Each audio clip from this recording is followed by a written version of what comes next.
ఐటీఐలలో ఏటీసీలలో ఈరోజు వాళ్ళు పెడుతున్నారు. వాళ్ళు ఇన్స్ట్రక్టర్స్ను వాళ్ళే తీసుకొస్తున్నారు. మన దగ్గర ఉన్న ఇన్స్ట్రక్టర్లకు కూడా వాళ్ళే ట్రైనింగ్ ఇస్తున్నారు.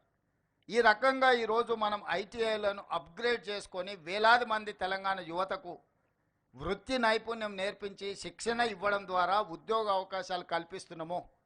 మీరు వెనక్కి వెళ్ళి మీ గ్రామాలకు వెళ్ళినప్పుడు మీ అన్నలకు మీ కుటుంబ సభ్యులకు స్పష్టంగా చెప్పండి, ఈరోజు ఐటీఐలో చేరితే 100% మీకు ఉద్యోగం వస్తుంది. చేరడం ద్వారా మనం మన భవిష్యత్తుని తీర్చిదిద్దుకోవాలి. ఆ సర్టిఫికెట్ కోర్సులు చదవడం ద్వారా మీకు కనీసం నెలకు 30,000 40,000 సంపాదించుకునే అవకాశం ఉంది.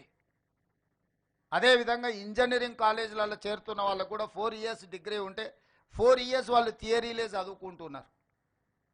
చదువు అయిపోయిన తర్వాత బయటకు వస్తే ప్రాక్టికల్ ఎక్స్పీరియన్స్ లేకపోవడం వల్ల ఉద్యోగ అవకాశాలు రావడం లేదు.